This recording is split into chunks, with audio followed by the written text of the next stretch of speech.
Okay, how many people have never been to one of my talks yet?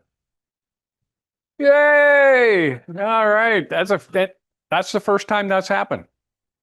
So so you know the drill. You know, if I'm not talking clearly, you can't hear me, speak up, raise your hand, do something. We'll take questions as we go. Okay? So if we hit stuff, we hit a topic, we hit something where a question comes up in your mind, get my attention. I'll probably repeat the question for the people who might watch this later or thing. Dick's recording it. So typically I'll try to remember to repeat the question and then we'll go. I always make that up. So you want to go and check all the stuff I say afterwards if there's a question, because that's one of the benefits of being. Really? Oh, well, I'm never presenting again then. That's not happening. So that's the drill. Ask as we go. And I told someone I'm not going to run over at least 45 minutes. I'm not going to run over today. So it's, hey, look at that. I knew we'd have somebody. Good thing we're right on the money here. Wait, are you okay? All right, there we go. Here's what we're going to try to talk about today as we go. And Ron hits me up every once in a while to give a presentation, and I scour my brain to try to come up with some topic or something to do about. And Greenland's been in the news and kind of a topic of discussion here kind of recently and kind of ongoing. So that way I would try that. So here's what we're going to talk about as we go through this presentation today about Greenland. And we're going to go start in the Wayback Machine and then work our way forward. As we go, we're not going to go quite as back as far as Michener does in his books, but pretty far back. And so this is kind of where we'll start here, because we don't really care to talk about Greenland like Michener would when there's nobody home.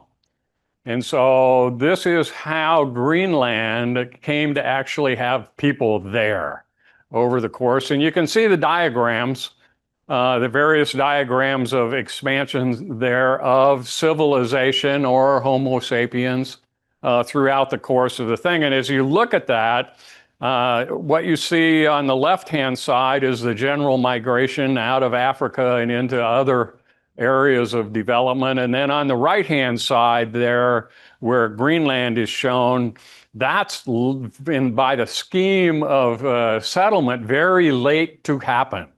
So we're talking about maybe 2500 BC, maybe 3000. That's recent in the big scheme of things. That's very recent. And that's the first peoples to go there and do that. And you can see kind of where they came from. And then we still have, predominantly Inuit population in Alaska and in the northern regions of Canada. And then now they went up and into Greenland. And we're going to talk more about that kind of area up there between northern Canada and Greenland later on. The Northwest Passage, most people talk about that. So we'll talk about that later. And we know about this development and things from several sources. Of course, recently now we do have DNA that's much faster and much cheaper. And so we get a lot of DNA information, and we find out that there's several different tribes, if you will, or variations of these explorers. And these Sakak and Dorset were the first ones to show up when they did there. And yet the facial features and the description are very similar now as to what they were at least projected to be originally when we look at that. These are some of the actual archaeological sites and designations that we've come across over the exploration of Greenland. And do that. And as we said, these tribes, various tribes, those were two that I listed, but there were actually many more than that, little sub things. And they eventually all kind of melded in what we call the Inuit culture. And those are still the people that live in Greenland, except for the invasion of Europeans, which we'll also be talking about. And that evolution didn't go very far. In other words, they still, in modern times, their culture is very much the same. They still, a good portion of them live on fishing and whaling. They now no longer live in tents, which was the original thing, but not much better in a lot of the areas where they live. Some of them, a lot of them are still very much a subsistence lifestyle. They're barely staying alive, still to this day. What's the population? 56,282. No, it's about somewhere between, you know me, I'm going to kid, but somewhere between 56 and 60,000. Okay. Yeah, essentially nothing for the size of the place. Yeah, slide 27. Yeah, well, yes, they do. We'll talk about that. It's changed quite a bit. I actually landed there. Most of you know I was a pilot, and I've actually landed at that air base going to Europe one time when your tanker craps out, which means you can't get any gas in air-to-air refueling. You got to have somewhere to go. And at that time, it was called Thule. And so I got to land there and spend an overnight, and that was it. So I've actually been to Greenland, but I'm going next year on a tour. So maybe if Ron is still nice, I may talk about actually going to Greenland. Their spiritual beliefs have retained pretty much they're naturists. Okay, so they believe that there are spirits and gods and things in almost all things living and not living around. And that has transferred down to today. That is still very, very much the case, despite the best efforts of the Christian missionaries in the 17 and 1800s. As in all cases of this missionary work, there's always some melding, though, that's gone on. So it's not strictly in the old ways, and it's not strictly Christian in a lot of ways. And so it's kind of what we have now, and we still see this same influence now in Greenland. Most of us know or remember or may have come across the fact that Greenland and Iceland and parts of North America probably were first settled or discovered by the Vikings back at the time. And the best evidence out there now is that's actually true. And the first evidence of Greenland, exploration of Greenland, is about 980 CE. Well, in 980, if you go back and watch the series The Vikings, or you go back and read books about Vikings, 980 is almost the peak of Viking influence in Europe and around there. They controlled a lot of Europe at that time. But this was not an exploration like you would see with Christopher Columbus or something where they were intentionally going out to try to find new lands. This was get out. That's what happened to Eric the Red. First of all, he was thrown out of Norway well, he wasn't. His father was. Father took him with him because he's only about 5 or 6 years old at the time.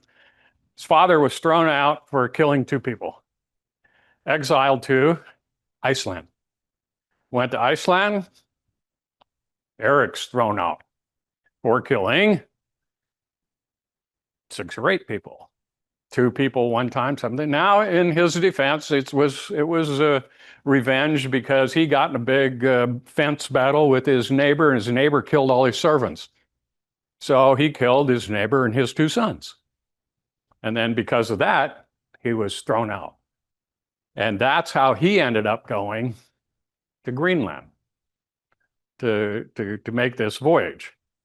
Now, he ended up naming it Greenland. You remember the story or why people say that? Yeah, because it was not green. And there was not grass and rolling hills and things. It was ice and awful. But he wanted to contribute, want to try to convince other settlers to come and join him, so he named it Greenland. And the first Viking settlements, you can kind of see where they're described there on the map. We're kind of at the south end, very south end of Greenland. And then from there, and you can see the description of the various voyages. From there, we have other voyages we're not going to talk about in this one, and those were by Leif Erikson, or what? Leif Erik's son. Yeah, that was who he was. He was Erik's son. So he was Leif Erik's son. And he then intentionally, he was not thrown out or exiled like his father. He was the leader of that group in Greenland, and he decided to explore. And then he found, he called it Vinland, and it was green and well productive and things. And so it did attract more settlers and things. The original life there, of course, the Inuits were already there and had been for a couple thousand years or 1,500 years when they showed up, when they being the Vikings showed up.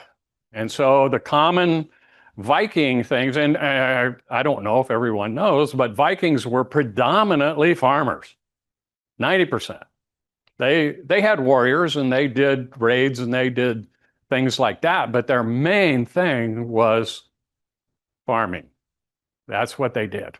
So they intended, because this is Greenland, to farm. Well, soil's not so good and the ice is pretty thick and Greenland's not working so very good there. So they had to work on trying to survive in that environment. Well, what was there? Fish. There were fish everywhere, sea creatures everywhere, walruses, sea lions. That's how they survived. Made their clothing out of that, their food out of that, their shelters. You saw the Inuit shelters out of whale bones. Their tents had whalebone supports. Almost everything was from the sea.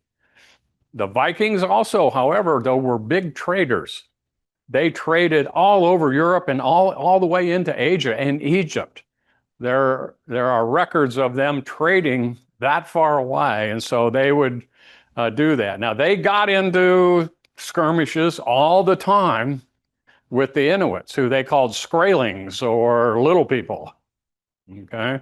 And there were all kinds of conflicts, but usually they were short-lived and over some specific event that would happen. And they'd have a conflict and there'd be some damage done, and then they'd kind of live separately, but not too adversarially at that time. And so that's kind of how life went on at the time. In the right-hand side lower of the slide, you see how their leadership ranks and what the names are that the Vikings would use. And so at the bottom there, we have the thralls, or the slaves. And Vikings relied extremely heavily on slaves. And now these were not Inuits in this case. These were people that they had captured in raids in other places, like England. And they relied very heavily on things. Another little known fact about the Vikings is that the women, were warriors, just like the men. But most importantly, and the thing they did more than anything else, is they made sails. Sails out of leather and this and that. And they raised sheep, and they raised sheep here. They took sheep with them when they went. They raised sheep. Now think how many sheep skins it takes to make a sail. And then think how you got to sew all of those together and make them windproof at the things. And now you understand how important women were at that time to the whole Viking culture. And it would sometimes take them 2 years to make one sail on the thing. So big deal. But as with all things, It didn't go exactly as everyone had planned. In the 1300s, there was a mini ice age in Europe and in northern Europe, and the temperatures dropped dramatically all over, especially in northern Europe in the Greenland. So the ice coverage, the ice sheet in Greenland expanded and started to squeeze out these little villages and things where they had their houses. And it started to impinge on the walruses and things like that.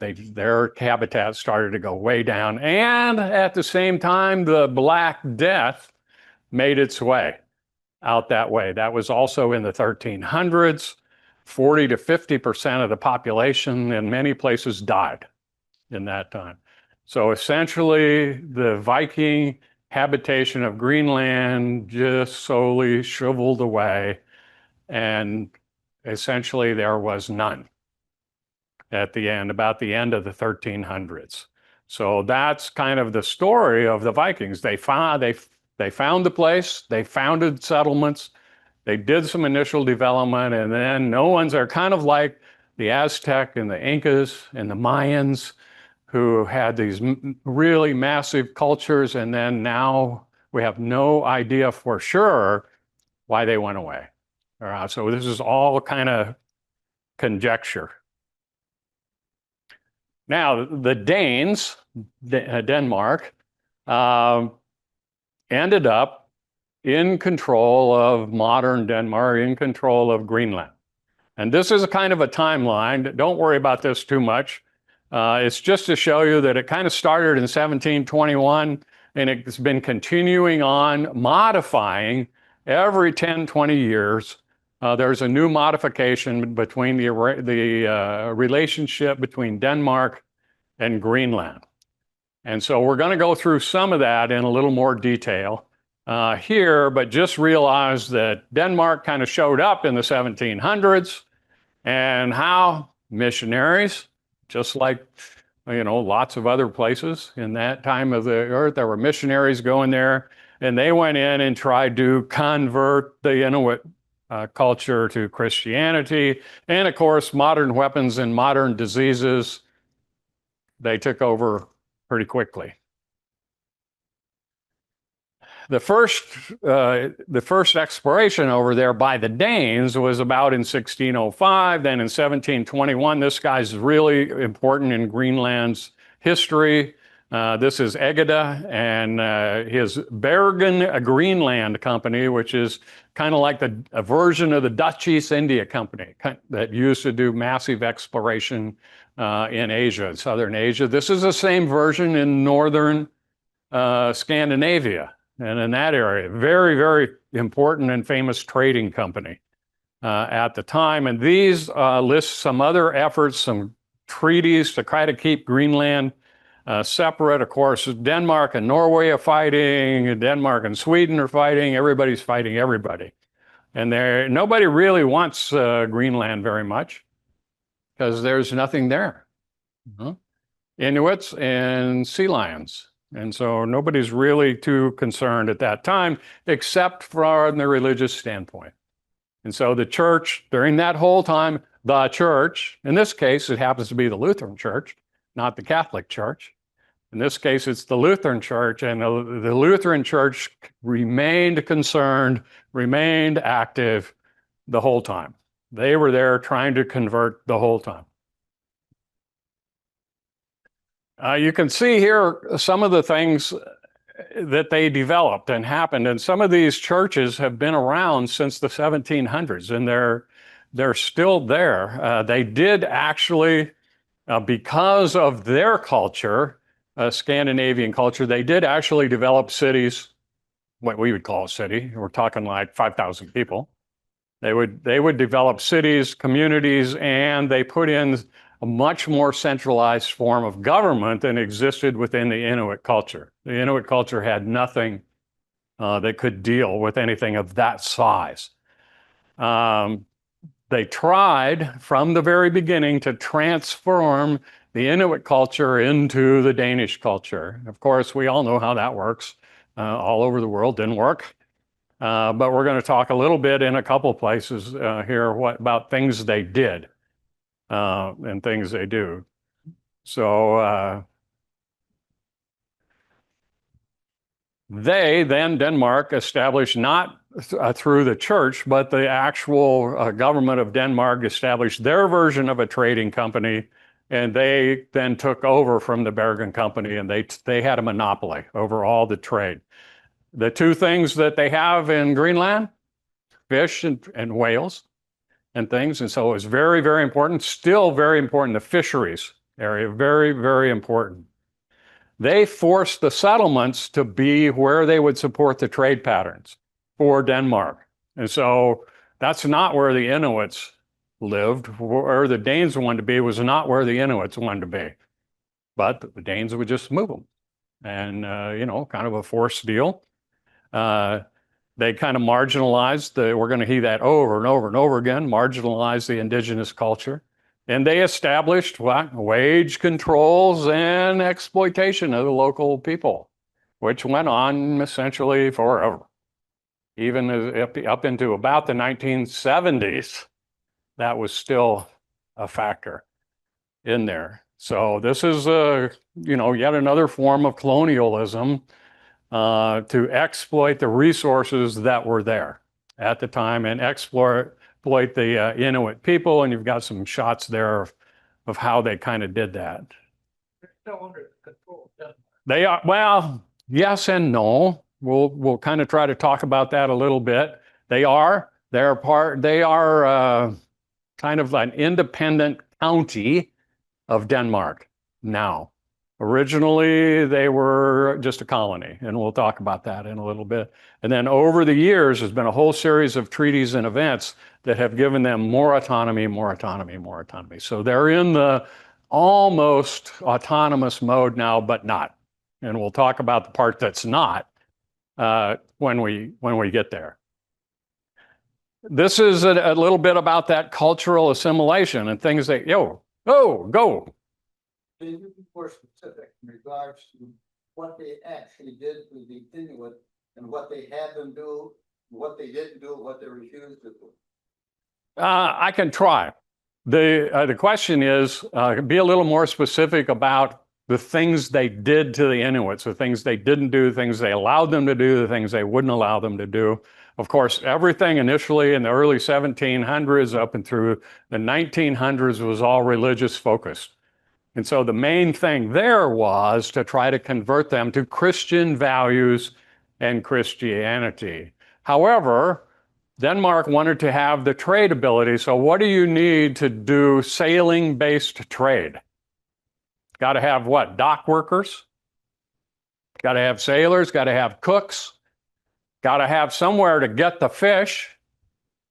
Okay, so they essentially enslaved all of the Inuit people in those tasks. And the Inuits, remember, were subsistence level people living off fish, whales, and walrus and sea lions. So they would take part of them, leave the men, let them continue doing that. They would take all the women and put them into trades where they would sew, cook, bake, teach, all these things at what? No money or almost zero. They had, like, we ever heard this term, company store? Yeah, most of us are familiar with the term company store. Well, that's what happened here. The only place that any Inuits could get things not that they didn't raise on their own or capture on their own was at the company store. And guess what? How do you get anything to get at the company store? And how do you raise food when you've been impressed, essentially, to go be a sailor, a whaler, a dock worker, any of these things? So they essentially took over the entire culture and made them do the necessary tasks to support their trade. Does that answer your question, kind of? More in certain areas? Okay. I'm going to talk about one thing here, and it's on here, see down there in the family separations, about the second bullet from the bottom. This is kind of a really interesting thing. As late as 1951, Denmark came up with this project they called Little Danes. And they went in and stole, took, impressed kids, kidnapped children 5 to 9 years old, and took them to Denmark and placed them with families whose job it was, over a period of 5 to 10 years, turn them into Danes. So they would not remember their Inuit culture at all. They would not remember their Inuit language. They would not remember anything from their previous life. They would be Danes, but of Inuit heritage. Then they could take these 18-year-old, 20-year-old, 25-year-old young adults, move them back into the governmental positions in Denmark, or excuse me, in Greenland, and they would now have Inuit control in the organizations, in the governmental organizations. Well, it didn't work so good, because this kind of brainwashing never works out very well. Extremely high suicide rate, lots of mental illness, and it essentially failed miserably. But it's amazing that they actually tried that. And that in when? 1951, not in the 1700s and the 1800s, but in 1951, they're trying to create Danes of Inuit heritage. I think they got that idea from the US government movement, but they moved indigenous off the reservation, moving them into The question is, did they get that idea of young Danes of taking indigenous people in the US? Yeah, I think this is my opinion, because it doesn't say that anywhere, but I think nearly every country that's ever colonized anything has done stuff like this. It's not a country specific or heritage specific or things. It's that you have no concept that that's a person. And that's just the way colonization was and the attitudes were at that time. And this is a resource. This is like a hunk of coal or a fish. And you just use it as you see fit. And I don't think that that's a US specific or Russia or Denmark or China or anybody else. I think if you look at colonization anywhere, you find this everywhere you go. Yeah, absolutely. And that's his point, is we did that. We did that, and you'll also find over the course of the years that by and large, countries and places that did that later on regretted that they did that, but that comes after a long period of time. Okay, at the time, seemed like a good idea. Okay, we talked a little bit about the path to autonomy and where they are now. From the 18th century, 1700s, when those first settlers from Denmark went there, they were integrated as a colony inside the Denmark kingdom. At that time, Denmark was a kingdom. And they worked their way down through a series of treaties and agreements and things to where in 1979, they got home rule. Well, they got home rule for home stuff. So education, anything that was kind of contained inside Greenland, but didn't include trade, didn't include defense, didn't include cooperation or working with other countries or other places. So home rule for them was things that were inside the country. They were given control over in 1979. Health, education, social affairs, things like that. Then at that time, shortly after, they got to establish a parliament where they could try to influence the Danish parliament and the things, and it kind of worked. They did get some influence, and they did get some even more autonomy because of that. In 2009, which is, not that long ago now, they being Denmark, passed the Self-Government Act. Now they've got control of all internal affairs, everything that goes on. Denmark retains what? Defense and foreign policy. and do that. And then they generated a movement starting in 2009 to total independence for Greenland. That's the movement that was started.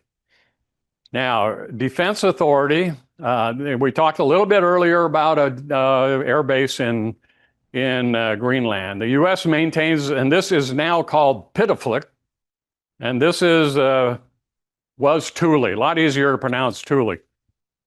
It's now a space base thing. They've got several space surveillance radar systems there and some other stuff.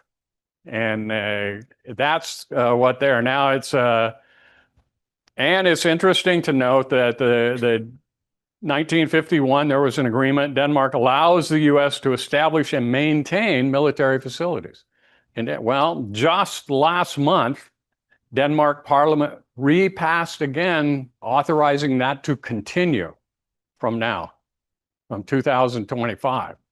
So I thought that's pretty interesting that they would, right now at this time, pass that new act. Well, okay, now we're to the part, we've got all the way to Greenland being who Greenland is and what they're doing. Why does anybody want this place? Why care? One of the topics that always comes up is natural resources, minerals, oil, gas, things like that. You can see from these kind of slides that there's pretty good high density of valuable stuff. And why are all these things around the outside of Greenland like that? Well, yeah, all that thing in the middle is a 1,000-foot thick ice sheet. So we're going to talk a little bit about more of that later, but that's why all this stuff is around the periphery.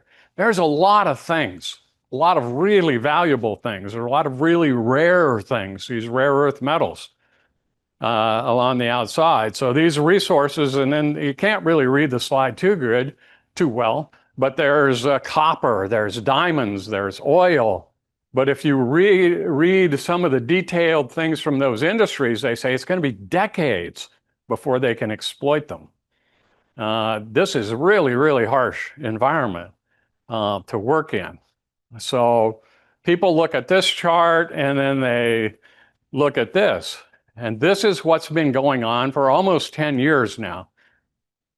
There are some mines there. There's one mine there. Two of these mines are owned by China and one of them by France. And they are mining the pure graphite you see up there on the top. Well, that's a very valuable item now.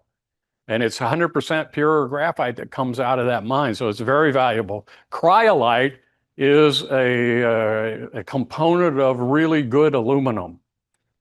And so it also is extremely valuable. There's a Danish-French, anorthosite mining, that's the same thing, that's cryolite. And then the one up on the far right top, that's a rare earth element, that's the Chinese mine. They've been trying to mine rare earth elements there for several years now, but you can see how the number of people involved and how isolated those spots are. And their interstate highway system's not so good. And so getting to these places and back from them, and there's not an airfield at every one of these locations. Life is difficult. They still have some of the best commercial fisheries. Doing anything to expand the mining area? Yes. The question is global warming doing anything to expand the mining area? The answer is yes. And if you'll wait about 2 or 3 slides, I'll talk more detail about it then than now. The commercial fisheries you see here, shrimp, cod, and halibut. Those are their primary fish species, extremely rich areas. Of course, they have treaties with lots of different people as far as using that. You see that 15% of the population even now is involved in fishing. So this is really, really important. But if you see that ship down in the bottom, that's one of their big ships.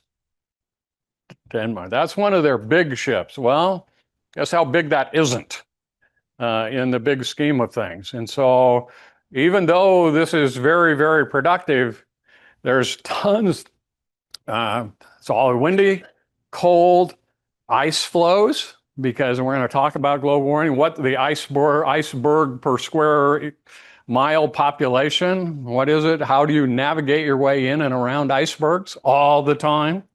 So some of these things, still people are really interested in this because food is getting rarer and rarer and rarer. And the fact that these oceans have not been depleted like a lot of the fished areas, people are really anxious to have a piece of this. Here's some of the resource we're going to talk to, probably one more slide before I talk about global warming or environment. Commercial oil production. There's a lot of theoretical oil reserves that have been identified, but all the major oil companies say going to be another decade before we have the capability and where it becomes cost effective to get into do oil. And even though these things have been explored and identified, the realistic exploitation has not. So they've sent these discovery teams out and they've located these sites and they know these deposits are there and they know they're real, but they have not sent out the engineering teams to say, okay, how do we do this and how much it's going to cost? That's where we are right now. Know all that stuff's there. It's real. It's the good stuff, but they haven't sent out teams to say, how are we going to do it? And is it going to be cost effective? Now, this is where we're going to talk some about the global warming and things. The biggest problem with resource is obviously the climate, harsh climate. The time of year, number of months out of the year when you can actually work outside at all is about 4 months. So you've got 4 months out of the year, and the other 8 months out of the year, you're huddled up. You're not even sailing out there.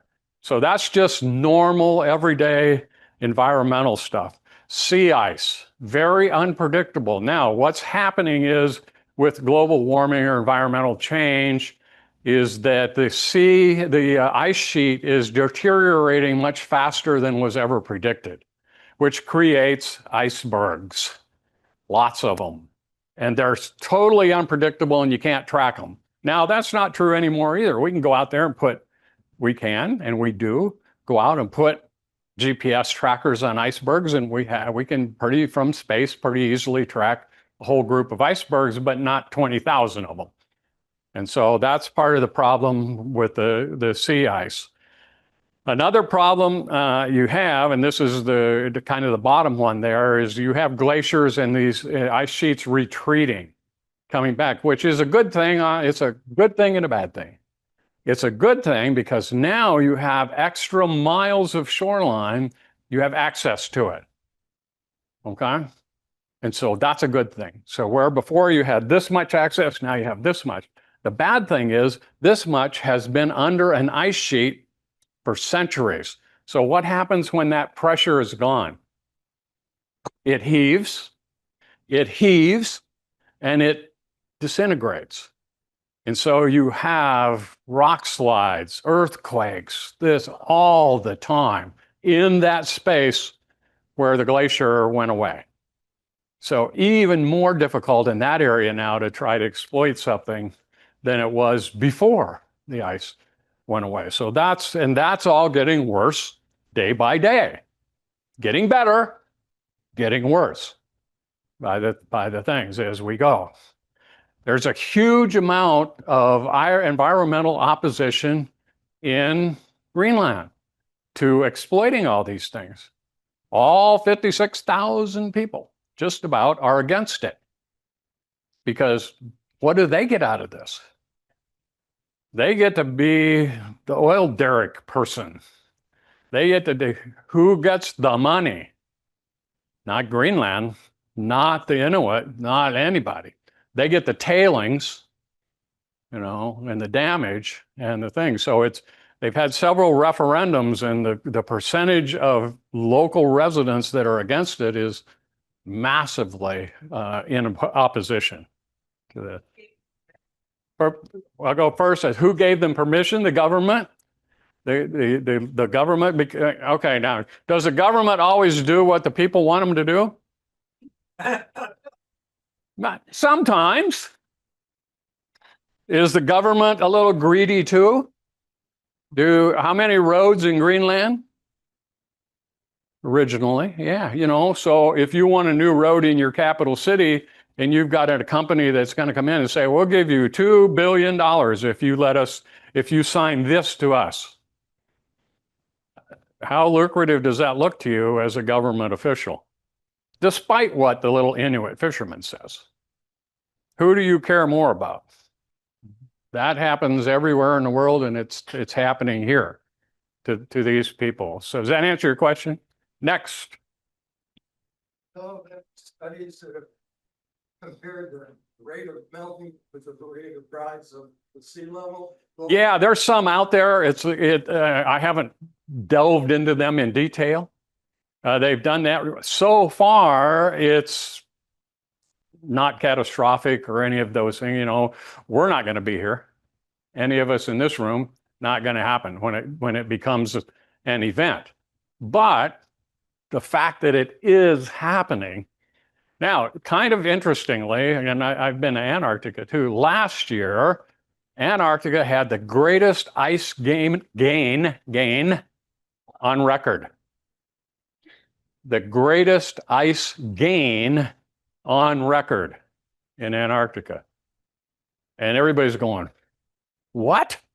That makes no sense based on all the data and whatever. So there's conflicting kind of information and things going on out there. And people are studying this all the time. Their conclusions tend to fit their biases going in. Like everything. And so it's, it's kind of, yeah. Yeah, you don't. Yeah, it's going up in Antarctica. And if you look, a really good friend of mine who's 98 years old this year, I met on a cruise, 15 years ago. He is a geologist from Canada, and he specializes in Arctic geology. In the cruise I was on, he was the lecturer on Arctic geology. So, and he gave a presentation on health of the glaciers and worldwide. And the answer is, it's a close deal. It's not necessarily all one-sided. There's a bunch of glaciers that are actually growing, but the ones that get the big pictures are the ones that are receding. So it's still not positive. The positive is not there's more growing than not. That's not true. But it's not 100%, it's not even 50% that are receding. So there's a lot of stuff out there if you really delve into it, that it gives you a little different picture than sometimes you get with just one article or one thing. And in the middle there, probably one of the biggest things is total lack of infrastructure. No airfields, no ports, no roads, no anything. So if you're going to do anything of any commercial scale, you got to build it to do that. So therefore, your cost-benefit analysis becomes much more difficult. Here's probably the most important reason people want Greenland. By people, I mean us and other people. This is why they want Greenland. Now, look at that. The map at the top there gives you kind of a little bit of, not really an Arctic view, but a halfway, maybe a 45-degree parallel view of where Greenland sits, very far up there. But the important map is the one in the lower left-hand corner. What's that show us? That shows us now that there are actually sailing routes through the Northwest Passage.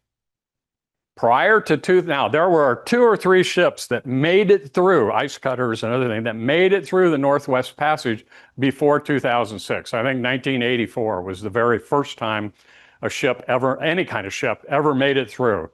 In 2006, Northwest Passage for the first time ever was ice-free. Now, I don't mean there's no ice. I mean there was no places of solid ice. So in 2006, it was ice-free. In 2016, the first traditional cruise ship sailed the Northwest Passage. Crystal Cruise Lines, which if you go on Crystal, you better be bringing money. They're the highest, probably the highest end, small ships, 300-400 people. On that ship, which was the original cruise sailing of Northwest, the cheapest, smallest cabin they had was $22,000 a person. Their normal cabins, $78,000 a person, and the suites, of which they have several, $120,000 a person, and it sold out in about 3 minutes. That's an exaggeration, but it didn't take an hour, did not take an hour for it to sell out at those prices, because people wanted to be on the first sail through the Northwest Passage. So that's where we're at now.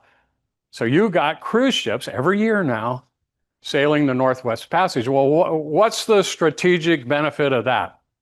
Anybody got an idea?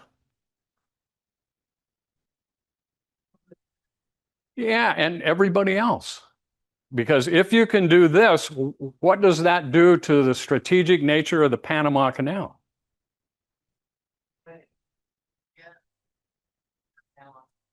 If you're China and you want to ship things to Europe, which way would you prefer to go? This way. You would prefer to go this way. Yeah, a lot closer. So if you control this, you control that shipping route from east to west. Now you know why people may want to have control of this. Whoops, hang on, I didn't. Oh, that's true. Yeah, you can't go through in the winter, but the weather has, you could if you make a real effort. In other words, if somebody wanted to make the effort to keep that open in the winter with our icebreaker technology that we have now, I don't mean us, the US, I mean we people who build icebreakers, which are Scandinavian countries and Russia, they can build icebreakers that can keep that open. Now, what's that do to the cost of transiting? So again, that's no cost benefit trade-off there. Is that still going to make sense to do that? Maybe not. And, depending. Panama Canal closes, then what? Now your cost benefit analysis suddenly looks pretty good at being able to go through that way and actually keep it open. So that's the biggest thing. Again, accessibility has been open due to climate change. There's actually structured sea routes through there, and that the seabed up in there is just full of stuff, full of good things. So this is the main reason why you see countries and places around the world interested in its location. Everybody talks about the rare earth metals and things first. That's not it. I mean, it is it, but this is it. Here's kind of a view of the rare earth metals that they have. And the key one here is in the bottom left-hand corner is that big dark blue area, at least it looks that color to me, it may not be. That's magnets. Have you heard that in the news now recently about magnets? Everything we build that's high-tech has little micro, super powerful magnets in it. And they're made with rare earth metals. Who's the number one, without a doubt, leader? China, without a doubt, because we, the Western countries, 20 years ago said, meh, China's doing it. No sense us investing all these billions of dollars to develop. So we have a lot of those rare earth elements. We just can't build the magnets. So how long does it take you to develop the technology, build the thing, build the plants, and do the something to make the magnets? Years. Years. So magnets are the big deal because they're in everything out there. And Greenland has now, if you look at that thing on the top left, that chart there, anybody see the Greenland flag? Anybody know what the Greenland flag looks like? It's the third one from the right. Okay, the third smallest one, third smallest thing of the gold thing. That's Greenland. So it's out right here. That's Greenland. Okay, over here, that's Greenland. The fact that it's even on this chart is super significant. If you're on this chart, you are somebody in the rare earth element world, okay? Now, it doesn't seem like much, but the fact that they make the cut is really, really important. Okay, let me see if I can read them off there. From the left, China, Vietnam, Brazil, I don't know, Russia, Indonesia, Australia, United States, Greenland, Tanzania, and Canada. Yeah. Tanzania now is making a run because they started 5 or 6 years ago to do serious mining, serious exploration. They're 2 or 3 years ahead of that. We've been doing what? Exploration, trying to find it.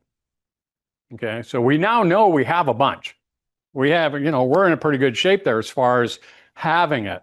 It's a big difference between having it in your ground and using it to make a magnet. That time period can be pretty long. Anybody else? Here's what we said. And President Trump, he said, well, we need it. He said, we may even take it over by force. I'm not sure that would happen, but maybe. Stranger things have happened.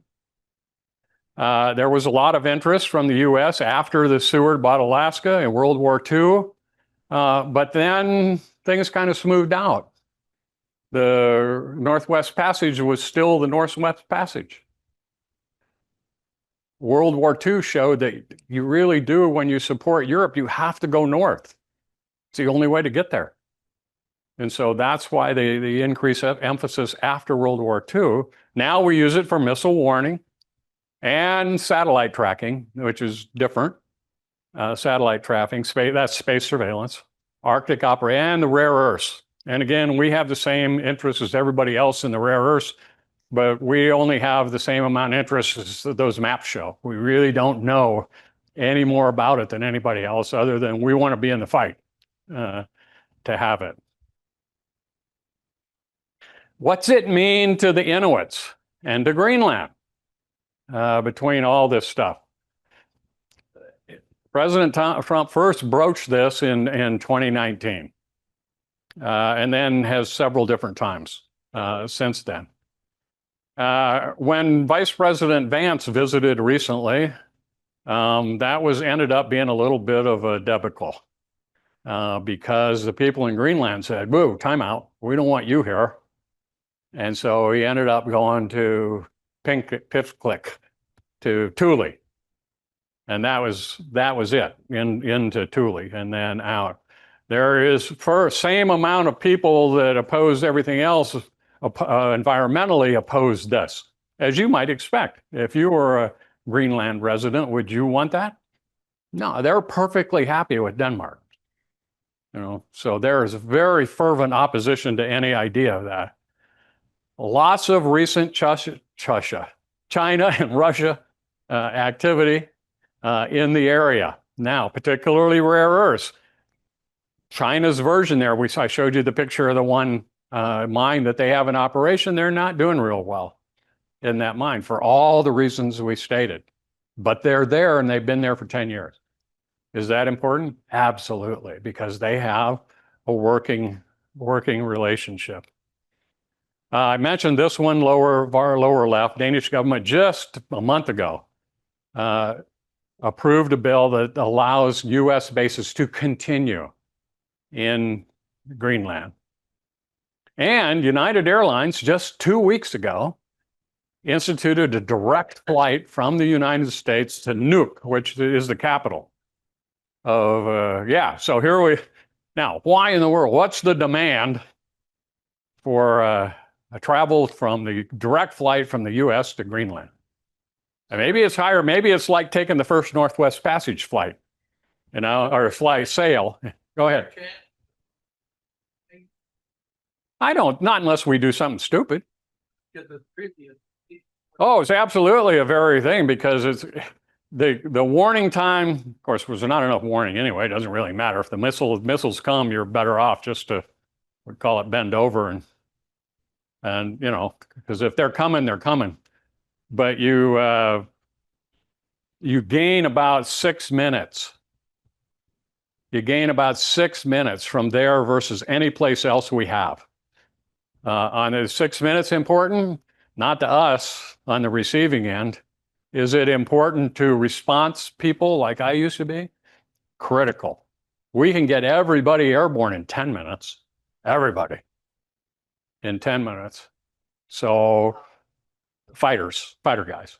We can get them all, and we can get everybody airborne in the thing. So that extra 6 minutes is extremely important.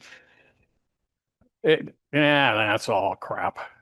That's my opinion. But trying to intercept the MIRVs, you know the term MIRV? Multiple independent reentry vehicles. MIRVs. Been around forever. Multiple independent reentry vehicles. What does that mean?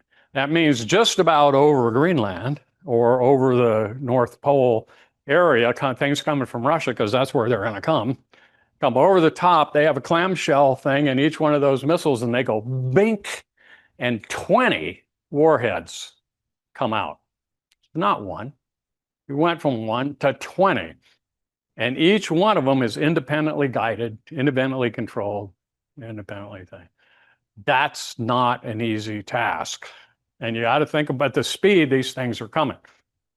Years ago, I worked on, you know, I think President Trump has talked about this Golden Dome or something. That's all crap. We've been trying to do that since 1970. You try to intercept a supersonic missile head-to-head with another supersonic missile.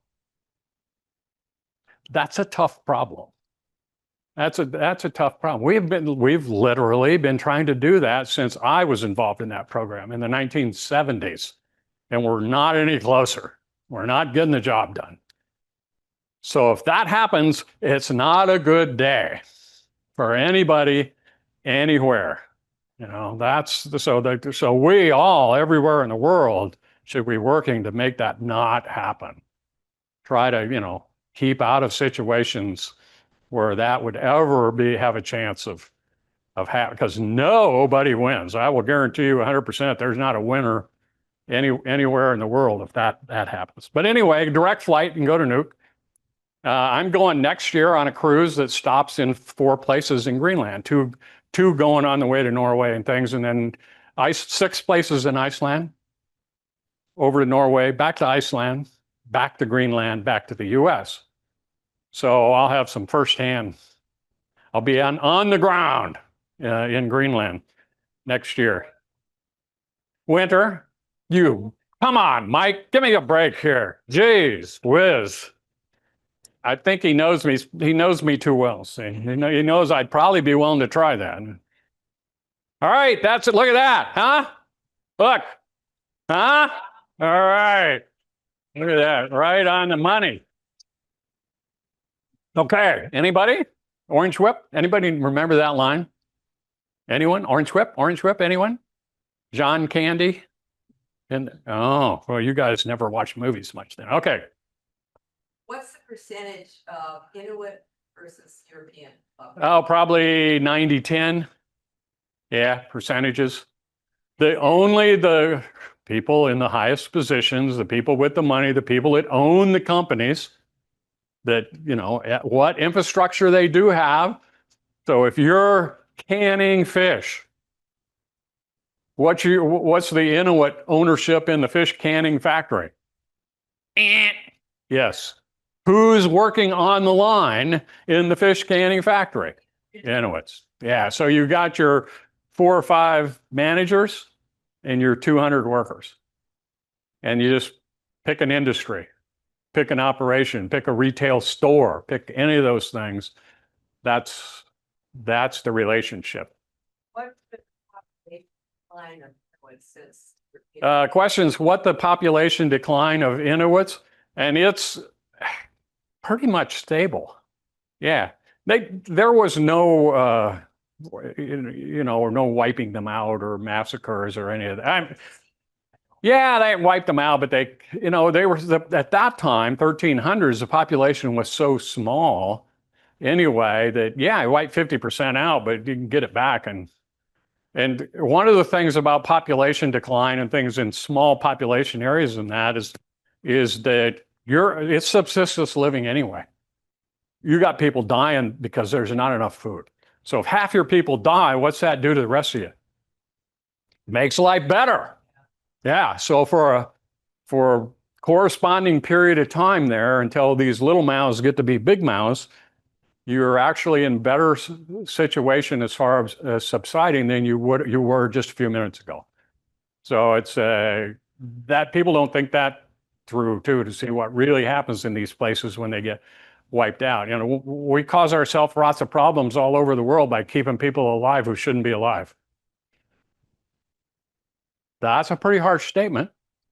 That's a pretty harsh statement. But what I'm saying is, if you look at Africa, parts of South America, parts of Asia, where people from outside their countries are feeding people inside their countries that would never have a way to get food any other way.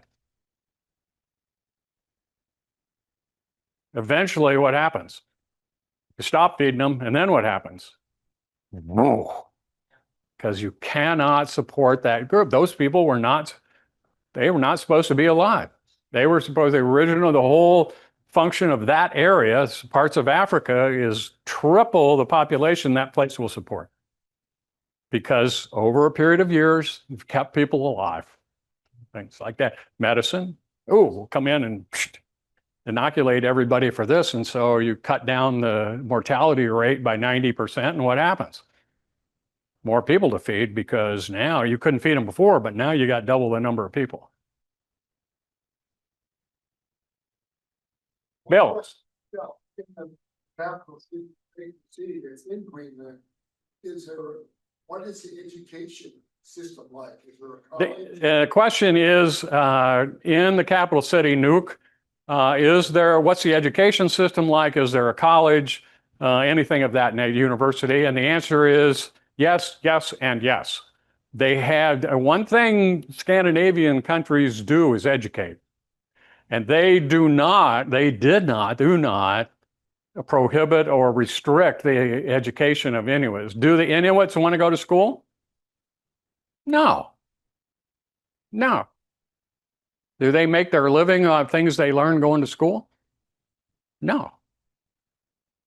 So it's a, you know what I'm saying, Bill? Two-edged sword there. It's there. It's there now.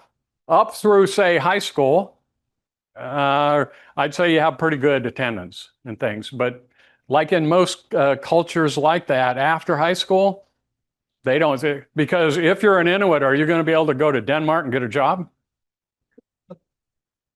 Nope. Where are you going to go and get a job? Who's got the jobs in Greenland that you could get? Danes. So until that changes, though, there's no real impetus for them to go higher education and do that. So are they unhappy, the Inuits? No. One thing, and I have this lesson from having traveled all over the world and been to some of the most destitute places on earth. By and large, the people in most situations are not unhappy, because that's their life. That's all they know, Jan. That's right. That's all they know. They grew up inside this system. Would they like to have things better? Yes, we all would. Everybody that's in any situation would like it to be better. What does every family in the world want? They want their children's lives to be better than their lives. So all over the world, every parent in the world is working toward that end, to make sure that their children's lives, does that mean they go from being subsistence level to the plant manager? No. but they're trying to raise it up. Do they have fun? Do they have sports? Do they have family? Do they have celebrations? Yeah, all of them. Every culture in the world out there. So one of the things we have to be careful of a very lucky place in life that we all are, is looking at a group of people and saying, oh, those poor people. That's not true. Poor in money, maybe, but that's not what we meant. That's not what we meant when we said that. Okay. So that's, to me, that's one of my opinions that I try to share with people about you learn while traveling, is that people by and large are happy. They'd like to have some stuff. They'd like to have a gas range instead of a fire, and so. Done. Thank you.